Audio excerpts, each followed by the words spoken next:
오늘은 마가복음 13장 1절에서 13절 말씀을 가지고 말씀 같이 나누겠습니다. 김경준 딜로이트 컨설팅 부회장이 칼럼에서 인간에게 생로병사가 있듯이 그리고 국가의 흥망성쇠가 불가피하듯이 일정한 패턴으로 움직여가고 있다고 했습니다. 개인의 삶도 국가의 흥망성쇠도 유사한 패턴을 보인다고 했습니다. 경제학자 토트 부크홀츠가 쓴 다시 국가를 생각한다라는 책에서 인용을 했어요. 국가의 GDP하고 출산율을 기준으로 해서 국가가 쇠퇴할 때 어떤 현상들이 일어나는가? 출산율이 저하되고 애완동물 선호도가 급증하고 공무원의 숫자가 늘어나고 국가 부채가 급증하고 근로윤리가 쇠퇴하고 애국심을 잃어버리는 게 국가의 쇠퇴기 현상이라 그랬습니다. 이런 현상을 우리가 두려워할 필요는 없습니다. 왜냐하면 쇠퇴는 또 다른 시작을 의미하기 때문에 그렇습니다. 오늘 예수께서 성전 멸망의 징조에 대해서 말씀을 하셨어요. 성전 멸망으로 끝나는 게 아니라 새로운 성전 시대가 열리게 됩니다. 그리고 이 세상에 하나님이 멸망에 그리스도가 오시기 전에 옛 하늘과 옛 땅의 멸망의 징조에 대해서 설명을 하셨어요. 세상이 끝나면 그것으로 끝이 아니라 새로운 하나님 나라가 시작이 됩니다. 쇠퇴는 괴롭지만 그러나 쇠퇴기가 있어야 새로운 시대가 열릴 수 있습니다. 오늘 세 가지를 우리에게 가르쳐 주셨어요. 13장 1절에서 2절까지 보시면 성전 멸망에 대해서 예고를 하셨습니다. 13장 1절에 예수께서 성전에서 나가실 때 월요일날 성전을 청결케 하시고 화요일날 성전에서 종교 지도자들과 논쟁을 벌이셨어요. 복음을 변증하셨습니다. 그리고 성전을 떠나가셨습니다. 예수님이 성전을 떠났다는 건 굉장히 상징적 행위입니다. 이제 구약의 돌로 만든 성전 시대가 끝났다는 걸 암시하고 있는 거예요. 제자들이 질문했습니다. 1절에 선생님이여 보소서 이 돌들이 어떠하며 이 건물들이 어떠하리이까? 성전 멸망에 대해서 예언하셨을 때 제자들은 이 돌들이 이 건물들이 어떻게 될 것을 궁금해서 주님께 질문을 했어요. 주님의 대답이 무엇입니까? 2절에 내가 이 큰 건물들을 보느냐? 당시 헤롯 성전은 정말 웅장한 규모를 자랑했어요. 왜냐하면 이스라엘의 왕은 다윗의 혈통에서 하나님이 왕을 일으키시겠다고 하셨어요. 헤롯은 다윗 혈통이 아닙니다. 그러므로 그는 왕의 정통성을 의심받았어요. 그는 자신의 이러한 왕의 혈통적 정통성을 입증하기 위해서 커다란 헤롯 성전을 건축하고 그것으로 자기의 왕의 위신을 세우려고 했습니다. 그러나 주님은 이 큰 건물들을 보느냐 돌 위에 돌 하나도 남지 않고 다 무너질 것을 예언하셨습니다. 예루살렘 성전은 멸망할 것입니다. 왜냐하면 그들은 열매 맺지 못하는 백성이었어요. 무화과 나무에서 열매를 찾지 못하셨어요. 그들은 하나님의 언약의 율법을 버린 백성이었어요. 그러므로 성전은 멸망합니다. 이스라엘 백성에게 성전은 무엇입니까? 성전은 이스라엘의 정치, 경제, 종교, 신앙생활의 중심입니다. 만일에 성전이 무너지면 그들은 모든 것을 다 잃어버릴 수밖에 없어요. 그러나 주님은 돌로 만든 성전 시대를 끝내시고 예수님의 육체의 성전 시대를 새롭게 열어주시는 분이십니다. 히브리서 10장 9절과 10절에서 예수님이 하신 일을 이렇게 말합니다. 그 후에 말씀하시기를 보시옵소서 내가 하나님의 뜻을 행하러 왔나이다. 주님이 행하실 하나님의 뜻이 뭐예요? 첫째 것을 폐하시고 성전, 돌로 만든 성전을 폐하시고 자기 육체의 새로운 성전 시대 둘째 것을 일으키셨어요. 그래서 첫째 것을 폐하심은 둘째 것을 세우려 하심이라. 이 일을 이루기 위해서 예수님이 자기 몸을 단번에 들이심으로 우리가 거룩함을 입었느니라. 그리스도가 십자가의 죽으심으로 지성소의 휘장이 갈라졌습니다. 그리고 새로운 성전 시대가 열렸어요. 예수님 십자가에 죽으시고 부활하심으로 율법을 완성하셨습니다. 이제는 그리스도를 믿음으로 우리가 의로운 하나님의 백성이 됩니다. 그러므로 하나님은 멸망을 통해서 새로운 시대를 열어가시는 분이심을 알고 우리가 어떤 어려움 속에서도 하나님을 바라볼 수 있어야만 합니다. 교회는 어떤 교회가 되어야 할까요? 열매 맺지 못하는 하나님의 백성들이 버림을 받았습니다. 오늘 이 시대의 교회도 열매를 맺지 못하면 하나님께 버림받을 수밖에 없어요. 계시록 2장 3장에서 하나님이 촛대를 옮기시겠다고 경고하셨기 때문에 그렇습니다. 세들백 교회 리고렌 목사님이 최근에 미국의 목회자 성장 대회의 마지막 날 강사로 와서 이렇게 말했습니다. 교인 수를 늘리려고 애쓰기보다는 하나님 말씀에 순종하는 목회를 하라고 권면했어요. 교회가 빠르게 성장한다는 것은 위험하다고 그랬습니다. 빠른 성장이 오히려 교회의 암세포가 될 수 있기 때문에 하나님만 시간이 오래 걸리고 많은 노력이 필요하더라도 하나님 말씀을 온전히 순종하는 교회가 되는 게 중요하다고 했습니다. 오늘 북세미나가 잔 스타트의 세 번째 책 살아있는 교회를 가지고 북세미나합니다. 잔 스타트는 사도행전 2장의 초대교회를 8가지로 분석을 했어요. 교회의 오리진, 처음 교회는 어떤 교회일까? 사도와의 관계에서 배우는 교회예요. 하나님과의 관계에서 예배드리는 교회예요. 그리고 서로와의 관계에서 코이노니아, 교제를 나누는 교회예요. 세상에 대해서 교회는 영향력을 끼치는 교회입니다. 그래서 초대교회를 8가지로 분석을 해서 진정한 교회가 무엇인가를 우리에게 설명해 주었습니다. 오늘 마지막 때일수록 우리는 더 처음 교회의 모습을 회복해야 하고 그리고 하나님이 기뻐하시는 교회가 되도록 온 힘을 다 기울여야 할 것입니다. 3절에서 8절까지 성전 멸망 징조에 대해서 설명하셨어요. 이제 예수님이 감람산에 가셔서 성전을 마주하고 앉으셨을 때 처음 4명의 제자 베드로, 안드레, 야고보, 요한 초기 4명의 제자가 예수께 와서 이렇게 조용히 질문을 했어요. 4절에 우리에게 이르소서 어느 때에 이런 일이 있겠사오며 이 모든 일이 이루어질 때 무슨 징조가 있으리이까? 하나님의 성전 예루살렘 성전이 돌 위에 돌 하나도 남지 않고 다 무너지겠다고 주님이 경고하시자 이런 일, 이 모든 일이 일어날 때 어떤 징조가 있겠는가? 2가지 징조를 설명하셨어요. 그 첫 번째가 5절과 6절에 거짓 선지자가 일어날 것을 경고하셨습니다. 5절에 너희가 사람의 미혹을 받지 않도록 주의하라. 많은 사람이 내 이름으로 와서 이르되 내가 그라하여 많은 사람을 미혹하리라. 그러므로 종말의 시대를 준비하는 우리가 해야 할 첫 번째 경계는 무엇입니까? 미혹을 받지 않게 주의하라. 많은 거짓 선지자가 나와서 많은 사람을 미혹하게 될 것이라고 주님이 이미 경고하셨기 때문입니다. 여기서 미혹해 한다는 플랄레세라는 단어는 가짜, 곁길로 가게 하다, 속이다, 가짜 메시아, 거짓 선지자들을 의미합니다. 그들은 와서 내가 하나님이다, 내가 그다, 내가 메시아다. 그렇게 해서 사람들을 미혹해야 할 것을 말씀하셨어요. 신학자 보링은 말하기를 주 2세기경에 많은 거짓 선지자들이 나타나서 내가 하나님이다, 내가 성령이다, 내가 메시아다. 그래서 많은 사람들을 미혹해하고 넘어뜨렸다고 기록하고 있습니다. 오늘 이 시대에도 많은 거짓 선지자들이 일어나고 있습니다. 대전신학대학교의 허호익 교수님이 한국의 이단 기독교라는 책을 쓰셨습니다. 한국의 이단의 계보를 밝히셨어요. 이단의 원조가 계십니다. 이단의 원조가 김성도 권사라는 분이신데 이분이 1923년도에 예수님께 직통 계시를 받았어요. 그래서 모든 죄의 원인이 간음에 있다. 그 간음에서 피가름 원리가 나와요. 교주하고 성관계를 맺어야 죄가 용서되고 구원받는다는 피가름 교리가 나와요.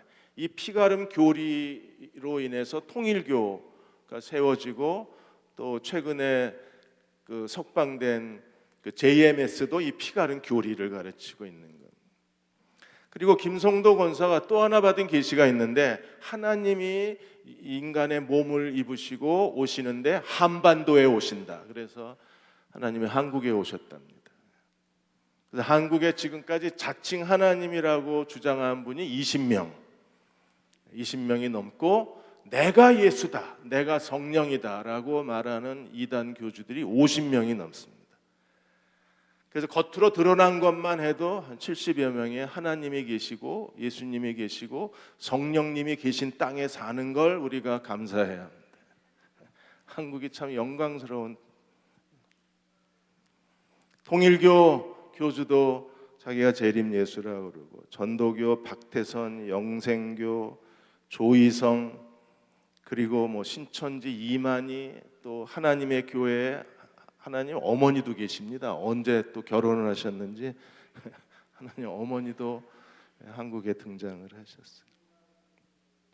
이런 많은 사람들이 일어나 내가 그다, 내가 하나님이다, 내가 메시아다, 내가 성령이다, 내가 재림 예수다, 이렇게 주장하면서 많은 사람을 미혹하게 하리라고 경고하셨어요. 두 번째 성전 멸망의 징조는 무엇입니까? 7절과 8절에 전쟁과 자연 재난을 주님이 말씀하셨어요. 7절에 난리와 난리의 소문을 들을 때 두려워하지 마라. 이런 일이 반드시 있어야 한다. 전쟁이 있어야 하고, 그리고 자연재해가 있어야만 합니다. 이런 일이 있어야 하되 아직 끝은 아니라 그러셨어요.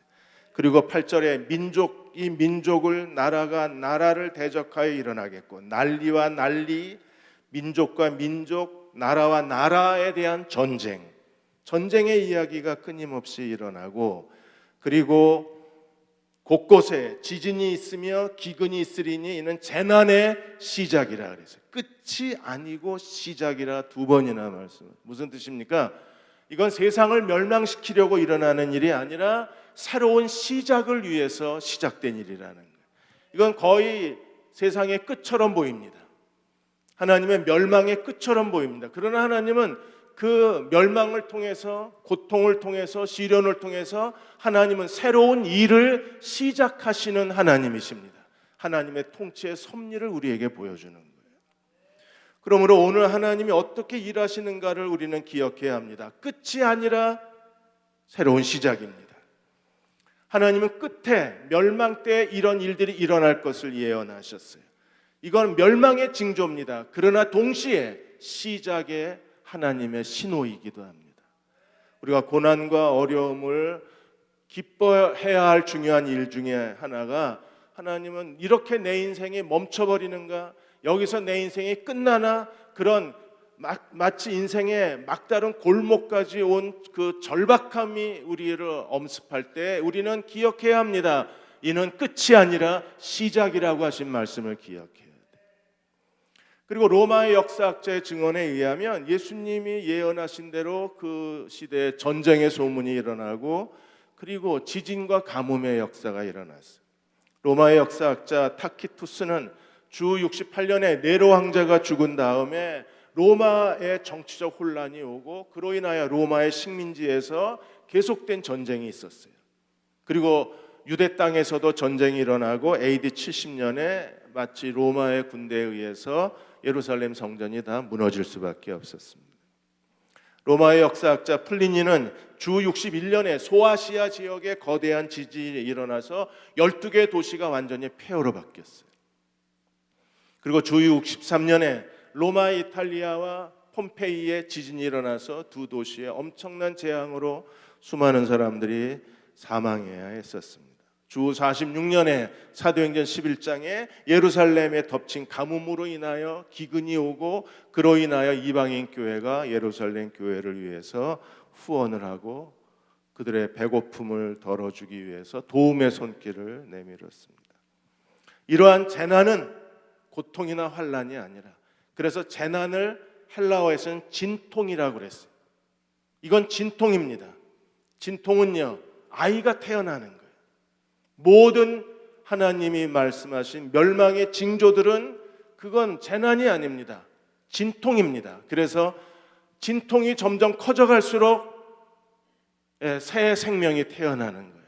그런 것처럼 하나님이 우리에 대신 그분의 고난과 시련이 커져갈수록 하나님의 새로운 기회가 우리에게 주어지게 되고, 하나님은 그 일을 통해서 내 인생의 새로운 시작의 문을 열어주시는 하나님이십니다. 우리가 잘 아는 베토벤은 27살에 벌써 청력의 이상이 왔습니다. 그는 잘 듣지를 못하고, 듣지 못하는 것보다 더 괴로운 건 이게 울렸어요. 사람들의 소리를 듣거나 주변의 소음을 들으면 귀에서 마치 천둥 소리가 들리는 것 같았어요. 그렇게 너무나 고통스러워하다가 나이 30세에 이르러서는 이 고통이 아주 극에 달했습니다. 할 수 없이 1802년에 그 도시를 떠나서 베토벤이 조용한 시골에 들어가서 이제는 더 이상 지휘도 할 수 없으니까 창작에만 전념을 해요. 그래서 교향곡 1번 쓸 때 귀가 들리지 않기 시작하고, 교향곡 9번을 완성했을 때 그는 거의 들을 수가 없었습니다. 그는 귀가 들리지 않는 가운데에서 놀랄만한 작품을 써서 우리들의 마음을 감동하고 있는 거예요.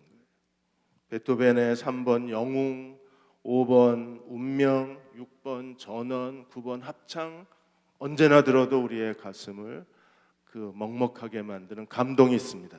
그러한 놀랄만한 음악을 작곡할 수 있었던 것은 어느 한 음악가가 해석한 것처럼 하나님이 베토벤의 육체의 귀를 닫으시고 베토벤의 하늘의 귀를 열어주셨다 그러셨어요. 닫히는 게 있어야 여는 게 있는 겁니다. 모든 멸망은 재난이 아닙니다. 그건 진통입니다. 모든 시련은 진통입니다. 하나님이 거기서 새로운 시대를 열어주실 것입니다. 9절에서 13절까지 이제 교회 안에 일어나고 있는 핍박과 박해에 대해서 설명을 하셨어요. 교회는 지금까지 박해를 당하고 교회 안에 여러 가지 혼란이 있고 핍박이 있습니다. 이러한 일들을 통해서 왜 하나님이 내버려 두시는가? 핍박과 박해가 하나님의 나라를 확장하고 복음을 증거하는 하나님의 섭리라고 우리에게 설명해 주고 있어요. 교회가 박해받을 때 왜 하나님이 그들을 보호해 주지 않으시는가? 많은 그리스도인들이 예수를 믿는다는 신앙 때문에 재판을 받으실 때 왜 하나님은 가만히 계신가? 그들이 순교당할 때 하나님은 왜 침묵하시는가? 하나님은 그들의 박해와 핍박을 통해서 오늘도 복음을 증거하고 계신 하나님이십니다. 두 가지를 우리에게 설명해 주고 있어요. 먼저 9절에서 11절까지 외부에서 오는 핍박과 그로 인한 하나님의 복음 전파에 대해서 설명했습니다. 9절에 너희는 스스로 조심하라. 5절에 너희는 주의하라. 9절에 너희는 스스로 조심하라. 다 똑같은 단어입니다. 플레페테라는 단어로 너희가 스스로 자기를 잘 관리하라고 우리에게 설명하셨어요. 교회가 어떤 핍박을 당하게 됩니까? 9절에 사람들이 너희를 공회에 넘겨주겠고 회당에서 매질하겠으며 나로 말미암아 예수 그리스도로 말미암아 어떤 일을 겪어야 합니까? 너희가 권력자들과 총독과 임금들 앞에 서리니 이는 그들에게 증거가 되게 하려 함이라. 하나님이 그들을 복음의 증인으로 세우시기 위해서 공회에서 넘겨주겠고, 그리고 회당에서 채찍질을 당하고 총독과 왕 앞에 서게 하시는 하나님의 중요한 일이 너희로 증인이 되게 하려 함이라. 그로 인해서 10절에 보시면 복음이 먼저 만국에 전파되어야 할 것이라 이 일을 통하여 하나님의 복음이 만국에 전파되도록 섭리하시는 분이 하나님이십니다.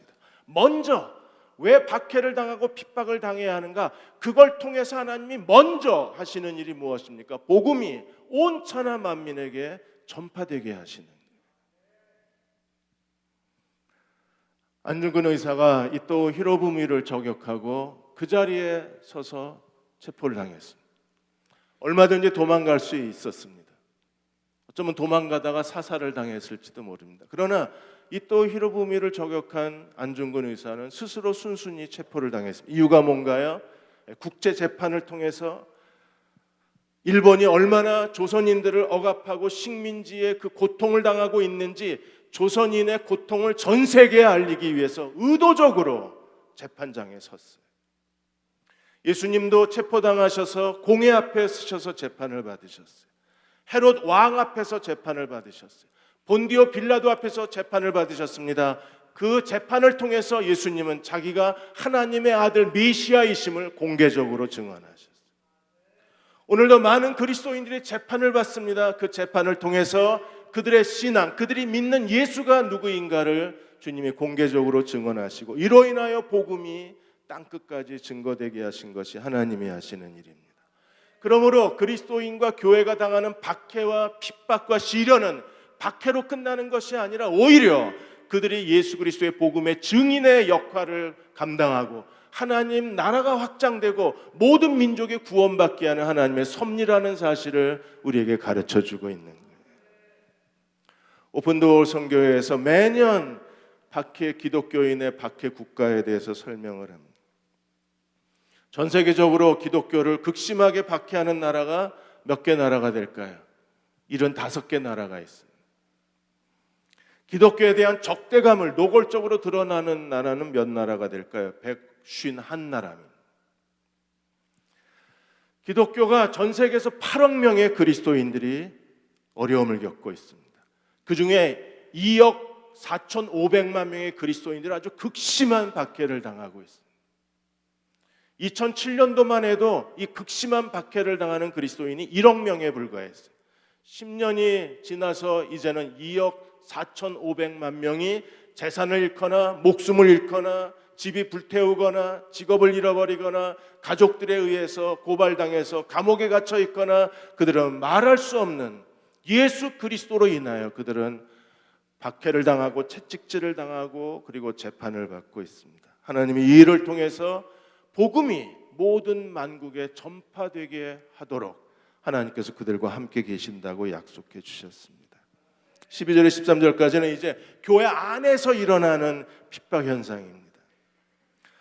가장 무서운 게 교회 안에 친밀한 관계를 통해서 일어나는 어려움일 것입니다. 그래서 12절에 형제가 형제를, 아버지가 자식을 죽는 데에 내주며 자식들이 부모를 대적하여 죽게 하리라. 형제가 형제를, 자식이 부모를, 그리고 아버지가 자식을 서로 고발하여 죽는데 내던진다고, 넘겨준다고 이렇게 주님이 경고를 하셨습니다.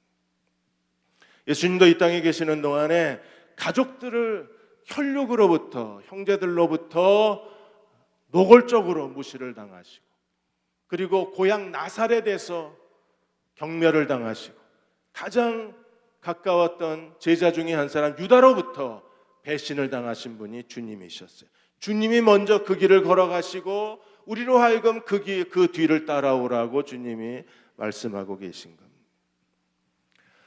교회 안에 일어나고 있는 이 하나님의 가족 안에서 일어나고 있는 현상도 우리를 너무나 두렵게 하고 힘들게 합니다. 실제로 로마의 네로 황제가 로마를 다 불태웠을 때 로마의 역사학자 타키투스의 증언에 의하면 로마 시내가 14구역이 있었는데 그 중에 10개 구역이 완전히 불타서 잿더미가 되어버렸어요. 그러자 사람들 사이에 소문이 일어났습니다. 네로가 황금 궁정을 짓기 위해서 의도적으로 일부러 불을 냈다는 소문이 퍼졌어요. 그래서 네로 황제가 이 소문을 잠재우기 위해서 방화범은 그리스도인이라고 뒤집어 씌웠습니다. 그래서 그리스도인이 불을 질렀다는 소문이 빠르게 확산이 됐어요. 평소에 그리스도인에 대한 증오심을 갖고 있었던 사람들이 그리스도인을 잡아다가 그들이 재판에 넘겼습니다. 로마 정부, 로마 군인들은 체포당한 그리스도인들을 정말 지독하게 고문을 하고 그리고 고통스럽게 만들었어요. 그리고 그들로 하여금 그리스도인으로 하여금 그리스도인을 밀고 하게 만들었습니다. 너무 고통스러웠던 그리스도인들이 살기 위해서 서로가 서로를 밀고 하기 시작했어요. 은밀하게 숨어있던 수많은 그리스도인들이 이 밀고자들, 동료 그리스도인의 밀고로 인하여 그들이 체포당하고 그리고 사자의 먹이가 되거나 아니면 비참하게 순교를 당하거나 전 재산을 잃어버리는 큰 손실을 겪어야 했었습니다. 주님이 경고하신 일들이 그 시대에도 일어났습니다. 그리고 지금도 동일한 일들이 우리 주변에 일어나고 있습니다. 우리는 어떻게 해야 되나요? 13절에 너희가 내 이름으로 말미암아 모든 사람에게 미움을 받을 것이니 끝까지 견디는 자는 구원을 얻으리라. 우리는 어떤 태도를 가져야 되나요? 끝까지 견디는 자, 휘뽀메노, 수동적으로 견디는 게 아니라 억지로 견디는 게 아니라 기쁨으로 견디는 사람들은 구원을 받으리라고 약속해 주셨습니다. 왜 우리가 기쁨으로 견딜 수 있나요? 멸망은 새로운 시대를 열어가는 하나님의 시작입니다. 박해는 하나님의 복음이 확장되는 하나님의 또 다른 시작입니다. 그러므로 하나님이 하시는 일로 인하여 우리는 기쁨으로 하나님 앞에 어떤 시련에도 불구하고 끝까지 인내함으로 구원의 자리에 설 수 있습니다. 이란에 철장에 갇힌 그리스도인이라는 간증을 쓰신 모라드라는 분이 계십니다. 이 모라드는 교회 성경 교사입니다. 그래서 교회에서 하나님 말씀을 가르칠 뿐 아니라 주변의 작은 교회들을 순회하면서 하나님 말씀을 가르치고 이제 새신자들에게 하나님 말씀을 가르쳤어요. 어느 공원에서 새 가족에게 하나님 말씀을 가르치고 있었는데 벤 한 대가 와서 공원 앞에 멈추더니 네 사람이 뛰어나와서 이 모라드의 눈을 가리고 벤에 집어넣고 그리고 지하 감옥에 가두었습니다. 벤은 수주일 동안에 독방에 갇혔어요. 창문 하나도 없는 독방에 갇혔습니다. 먹을 걸 주지 않았을 뿐 아니라 정말 인간 이하의 그 비참한 기분을 느끼게 된 것은 화장실을 안 보냅니다. 그 좁은 독방 안에서 먹을 것도 없고 대소변을 거기서 다 해결해야 되기 때문에 그게 사람의 자존심을 마지막 남은 자존심을 정말 모멸스럽게 만드는 게 그 지하 독방이었어요. 그러나 하나님 앞에 기도했습니다. 왜 하나님 내가 이렇게 충성되게 하나님 섬겼는데 왜 체포당하게 하셨는지, 왜 나를 보호해 주지 않으셨는지 하나님 앞에 기도했습니다. 그리고 하나님이 자기를 멀리 떠나신 것처럼 느껴졌어요. 그러나 기도하고 기도했을 때 마침내 하나님이 강력하게 그 감옥에서 성령이 임재하셔서 다시 모라드가 성령으로 말미암아 그의 신앙이 회복되는 걸 경험하게 됐습니다. 그리고 다시 수주일이 지난 뒤에 그는 이제 여러 사람이 갇혀 있는 감옥으로 옮겨지게 됐어요. 거기서 교회 지체를 만났습니다. 너무 반가웠는데 이 교회 지체가 오히려 모라드에게 분노를 했습니다. 너 때문에 내 인생 다 망쳤다 그랬어요. 아내도 감옥에 끌려와 있고 14살 된 아들은 지금 어떻게 됐는지 아무 소식을 들을 수가 없습니다. 그 교인은 정말 모라드에게 큰 분노를 그리고 증오심을 노골적으로 드러냈어요. 왜냐하면 모라드가 이 사람을 전도했기 때문입니다. 너 때문에 우리 가정이 다 망가지고 너 때문에 내 인생 다 끝났다고 그렇게 소리를 질렀습니다. 그리고 법정에 나가서 모라드의 증인으로 자처해서 모라드에 대해서 있지도 않은 사실을 고발을 해서 모라드로 하여금 억울한 재판을 받게 했어요. 모라드는 이 사람을 위해서 기도했습니다. 하나님, 제게 찾아오셨던 주님이 이 형제도 그 마음을 감동시켜 줄 것을 기도했어요. 그리고 하나님은 그 기도를 들어주셔서 이 형제가 다시 주님의 임재를 느끼고 신앙을 회복하고 모라드에게 미안하다고 사과하고 자기가 다시 나가서 증언을 번복했습니다. 그 사람이 강요해서 내가 어쩔 수 없이 예수 믿은 게 아니라 내가 자발적으로 예수 믿은 거다. 첫 번째 증언은 내가 잘못 얘기한 거다. 내가 스스로 예수 믿은 거다. 그가 증언을 바꿨습니다. 그러자 며칠 뒤에 이 사람이 그 모라드가 있는 감옥에서 다른 감옥으로 이송이 됐어요. 그리고는 소식을 들을 수가 없습니다. 증언을 바꿈으로 인해서 아마도 처형된 것이 아닌가 그렇게 추측하고 있을 뿐입니다. 지금도 보이지 않는 곳에서 예수 그리스도를 믿는 믿음 때문에 박해를 당하고 고통을 당하고 어려움을 당하는 사람들이 있습니다. 그들은 그럼에도 불구하고 끝까지 인내하고 있어요. 오늘 우리도 하나님을 섬기는 가운데 왕이신 하나님을 섬길 때 우리도 하나님 앞에 끝까지 충성된 그리스도의 종들이 되어야 합니다. 기꺼이 죽음마저도 그분에게 드릴 수 있어야 합니다. 사탄은 죄로 말미암아 죽음의 사망의 속박에 우리를 죽음의 사람으로 만들었어요. 그래서 예수님의 십자가의 죽으심으로 그 죄와 죽음의 권세에서 우리를 해방시켜 주셨습니다. 순교자들은 죽음으로써 하나님의 복음이 진리라는 것을 그들은 죽음으로써 증거했습니다. 그리고 오늘 우리에게까지 그 복음이 전파될 수 있었습니다. 사랑하는 여러분, 멸망의 징조는 세상의 끝이 아니라 새로운 시작입니다. 박해와 핍박은 하나님께서 자기 백성을 버리시는 것이 아니라 그것이 오히려 복음 전파의 확장을 가져오는 하나님의 섭리였습니다. 오늘 우리가 당하는 시련과 어려움, 왜 하나님 내가 이런 일을 겪어야 하고 이런 아픔을 겪어야 하고 왜 내가 이런 고통을 받아야 합니까? 우리가 그렇게 하나님 앞에 질문할 수도 있습니다. 그러나 우리가 깨달아야 될 중요한 사실이 있습니다. 그것을 통해서 하나님이 오늘 우리들에게 하나님의 은혜를 순환시키고 계신다는 사실을 알아야 합니다. 그 고통을 통하여 은혜가 순환될 때에 하나님은 내 인생에 새로운 일을 시작하실 것입니다. 내 인생에 새로운 기회를 주실 것입니다. 인생의 새로운 문을 열어주시는 하나님이십니다. 가일 아이들만 목사님이 은혜가 더 크다는 책에서 그가 가정에서 일어났던 일에 대한 간증을 하셨어요. 어느 날 퇴근하고 집에 갔는데 아내가 그 딸이 2살 된 딸이 있었는데 그 딸 이름이 모건입니다. 모건이 너무 오랫동안 잠자고 있으니까 가서 딸을 깨워달라고 요청을 했어요. 그래서 카일 목사님이 딸 방에 들어가서 문을 열었는데 그 큰 소나무로 만든 서랍장이 쓰러져 있고 모건은 보이지가 않는 거예요. 놀라서 서랍장을 힘겹게 다시 세워놨는데 그 아래 모건이 쓰러져 있었습니다. 축 늘어져 있고 겨우 숨만 쉬고 있었어요. 911 전화를 걸었는데 전화를 받지 않습니다. 아내의 이름을 부르고 다시 911 전화를 걸었는데 또 전화를 받지 않습니다. 그는 운전대에 앉고 아내로 하여금 모건을 안고 뒷자리에 앉게 하고 병원에 운전해 가면서 다시 911 전화를 했는데 전화를 받지 않아요. 그러자 뒷자리에서 아내가 큰 소리로 기도하기를 시작했어요. 카일 목사님도 운전을 하면서 함께 큰 소리로 딸을 위해서 하나님 내 딸을 살려달라고 그렇게 기도하면서 병원에 도착을 했어요. 응급실에 가서 딸을 넘겨주자 딸 MRI를 찍는다고 그러면서 부모 중 한 사람만 들어오라 해서 엄마가 들어가고 카일 아이들만 목사님은 그 응접실 복도 바닥에 주저앉았습니다. 그 많은 사람들이 오고 가는데 카일 목사는 정말 목 놓아 하나님 앞에 기도를 했어요. 살려주십시오. 내 딸을 살려주십시오.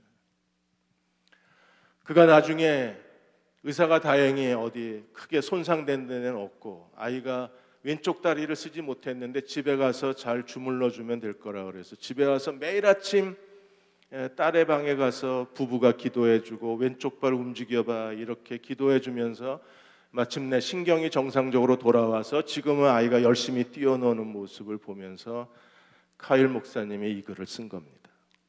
그 절망의 순간 병원 응급실 그 차디찬 바닥에서 하나님 앞에 무릎을 꿇었을 때 자기 평생에 그렇게 강력하게 하나님의 임재를 경험한 적이 없다 그랬어요.